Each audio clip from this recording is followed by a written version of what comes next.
नमस्ते, म सुजन ढकाल लरी नेपालको प्रेजेन्टर र आज हामीले तपाईलाई कारहरूको भिडियो त तन्ने देखाइरहेको थियौँ होइन, कार बाइकहरूको तन्ने देखाइ त त्यो रिलेटेडहरू प्रब्लमहरू पनि धेरै थिए क्या।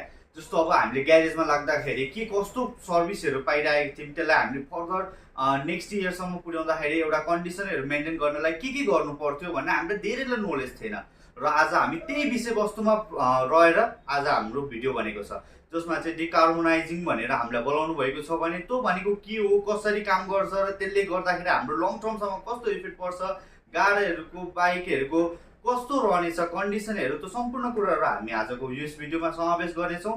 ल तपाईँलाई स्वागत छ त लडिङ नेपालमा। धन्यवाद सर, यहाँलाई पनि स्वागत छ। र हाम्रो भ्युअरहरूलाई सर्ट इन्ट्रो दिनुहोस् न आफ्नो कम्पनीको। नमस्ते, मेरो नाम चाहिँ राम नेपाली। हजुर, हामी चाहिँ अहिले डिकार्बोनाइजिङमा काम गर्छौँ। हजुर, हाम्रो कम्पनीको नाम चाहिँ नेपाल डिकार्बोनाइजिङ सेन्टर हो। यो चाहिँ हाम्रो अन्नपूर्ण चोकमा अवस्थित छ। कति वर्ष भयो तपाईँले यो काम गरिराख्नु भएको? अब यो कम्पनीमा चाहिँ मैले पहिला म इन्डियामै काम गर्थेँ, हाइड्रोटेक कम्पनीमै काम गर्थेँ। जस तपाईँले इन्डियामा गएर एउटा नेक्स्ट लेभलको टेक्नोलोजीहरू सिकेर अनि त्यसलाई चाहिँ तपाईँले नेपालमा इम्प्लिमेन्ट गर्नुहुन्छ। अनि नेपालमा चाहिँ हामी अहिले माघमा चाहिँ हाम्रो 1 इयर क्रसिङ छ। कम्प्लिट हामी 1 इयरमा कम्प्लिट गर्छौँ। अब डिकार्बोनाइजिङ चाहिँ कस्तो कारहरूलाई चाहिँ स्पेसल तपाईँहरूले गर्नुहुन्छ, मतलब यसलाई मात्र एउटा मेनली फोकस भन्ने चिज हुन्छ नि, त्यो चाहिँ कसरी गरिराख्नु भएको छ? हामी नर्मली अब कुनै पनि गाडी 20,000 दिइसकेपछि चाहिँ हामी त्यसलाई चाहिँ डिकार्बोनाइजिङको निम्ति चाहिँ हामी रिकमेन्ड गर्छौँ। हजुर।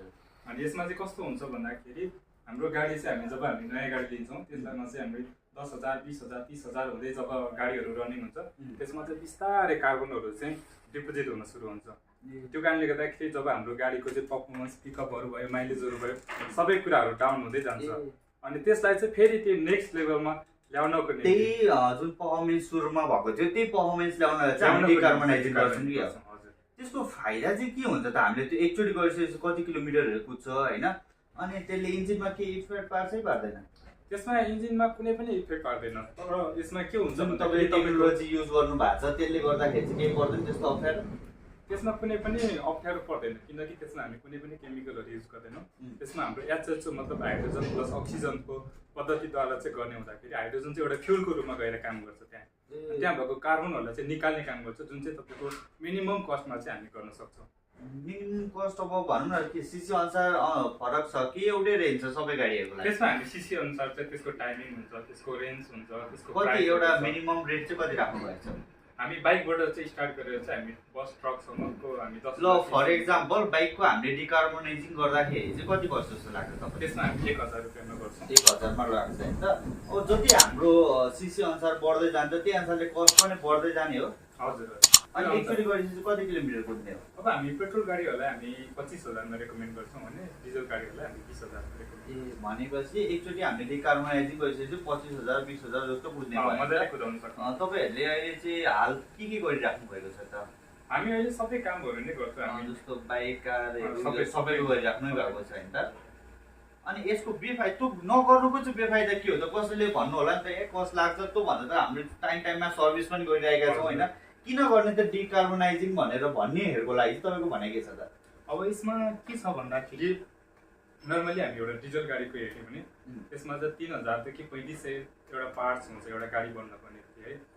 त्यसमा चाहिँ तपाईँको मेन पार्ट्स भनेको जुन चाहिँ कम्बर्सन च्याम्बर हुन्छ, त्यहाँ चाहिँ तपाईँको जब कार्बनहरू डिपोजिसन हुँदै जान्छ तपाईँको इन्जिनलाई चाहिँ चाँडै नै खोल्नुपर्ने अवस्था हुन्छ। इन्जिनको तपाईँको माइलेजहरू तोडिरहेको हुन्छ, त्यसले प्रदूषणहरू गरिरहेको हुन्छ। हामीले मार्केटमा हेऱ्यौँ भने हामीले रोडमा हेऱ्यौँ भने धेरै गाडीहरू चाहिँ धुवा फ्याँक्दै हिँडिरहेको हामी देख्छौँ नि।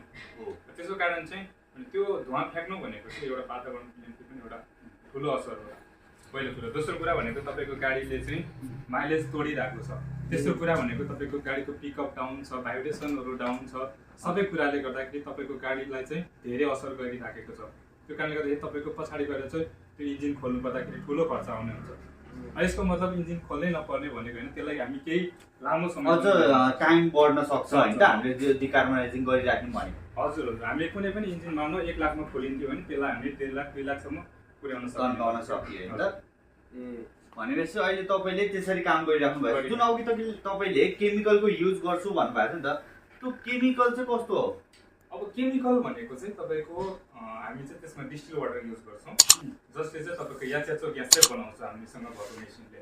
त्यो एचएचओ ग्यासलाई चाहिँ जब हामी हर्स टाइपबाट चाहिँ भित्र पठाउँछौँ त्यसले टर्बो इजिआर इन्टरकुलरदेखि लिएर सबै त्यहाँको भित्रको पार्ट्सहरू चाहिँ सबै क्लिन गर्ने भयो तपाईँको एयर फिल्टरदेखि साइलेन्सरसम्मको पार्ट्सहरू सबै क्लिन गर्ने भयो जसरी हाम्रो शरीरलाई हामी डिटक्स गर्छौँ त्यसै गरी हामी इन्जिनलाई पनि डिटक्स गर्छौँ त्यसरी गर्न सकियो नि त अब हामीले यहाँसम्म आइपुग्दाखेरि डिकार्बनाइजिङ गर्दाखेरि फाइदा के हुन्छ बेफाइदा के हुन्छ त्यो सम्पूर्ण कुराहरू बुझिसक्यौँ होइन अब बाँकी रहेको छ यसको प्रोसेस चाहिँ कसरी हामीले डिकार्बनाइजिङ गरिराखेको छौँ अहिलेसम्म अनि कुन गाडीहरूलाई मात्र यसले चाहिँ डिकार्बनाइजेसन गर्न हुन्छ या हुन्न त्यो कुराहरू जानौँ है त यसको प्रोसेसबाटै सुरु गर्नु सर प्रोसेस चाहिँ पहिला हामी गाडीहरू स्क्यानिङ गर्छौँ स्क्यानिङ चाहिँ कसरी गर्नुहुन्छ स्क्यानिङ हामी स्क्यानर लगाएर गर्छौँ स्क्यानर लगाएर गाडीको कन्डिसन कस्तो छ गाडी कति किलोमिटर कुदेको छ होइन त्यसको सबै कुराहरू डिटेल हेरेर मात्रै पछाडि चाहिँ हामी त्यसलाई प्रोसेसमा प्रोसेस गर्दाखेरि पहिला स्क्यानिङ भन्नुभयो त्यस पछाडि के हुँदै जान्छ त त्यसपछि सेन्सर क्लिनिङ हुन्छ सेन्सरहरू के कस्तो कन्डिसनमा काम गरिरहेको छ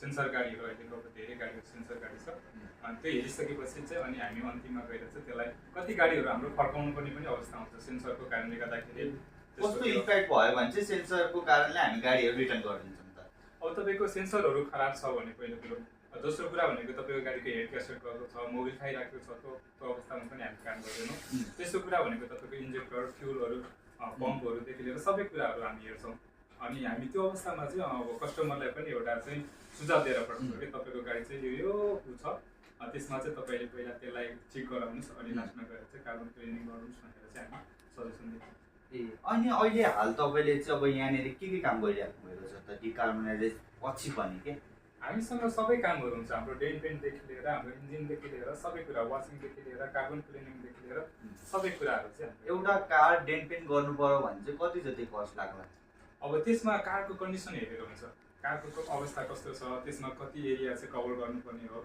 त्यसमा पेन्ट कति लाग्छ डेन कति लाग्छ मिस्त्री कति लाग्छ कति टाइम लाग्छ त्यो सबै कुराहरू चाहिँ त्यसमा त्यो सबै क्यालकुलेसन गरेर तपाईँले एउटा कस्ट भन्नुहुन्छ ल यहाँसम्म आइपुग्दाखेरि हामीले डिकार्बनाइजिङ भनेको के हो र त्यो सम्पूर्ण कुराहरू बुझिसक्यौँ होइन अब लास्टतिर आइसकेको पनि छौँ अन्तिममा चाहिँ हाम्रो भ्युअरहरूलाई के भन्न चाहनुहुन्छ तपाईँले के भन्न चाहन्छु भन्दाखेरि सबैजनालाई एकदमै धेरै वेलकम छ हाम्रो डिकार्बनाइजिङ सेन्टरमा तपाईँहरूले पनि आफ्नो गाडीहरूलाई एकचोटि कार्बन क्लिनिङ गर्नु होला किनकि यसको पछाडिको धेरै खर्च हुनुभन्दा पहिला नै हामीले यसलाई मेन्टेन गर्दै गयो भने डिकार्बनाइजिङ भनेको चाहिँ तपाईँको गाडीको 80% सर्भिस चाहिँ डिकार्बनाइजिङ किनकि त्यसले तपाईँको टर्बो इजिआर इन्टरकुलर अघि पनि मैले भने अनि कम्बर्सन च्याम्बरभित्र भएको सबै पार्ट्सहरू त्यसमा इन्टेक भल्भ एक्जस्ट भल्भहरू पेट्रोल गाडी छ भने तपाईँको स्पार्क प्लगहरू हुन्छ डिजल गाडी छ भने त्यसमा नोजलहरू हुन्छ त्यो सबै सिस्टमलाई क्लिन गर्ने भयो त्यो कारणले गर्दाखेरि मिनिमम खर्चमा चाहिँ तपाईँको धेरै कामहरू हुनसक्छ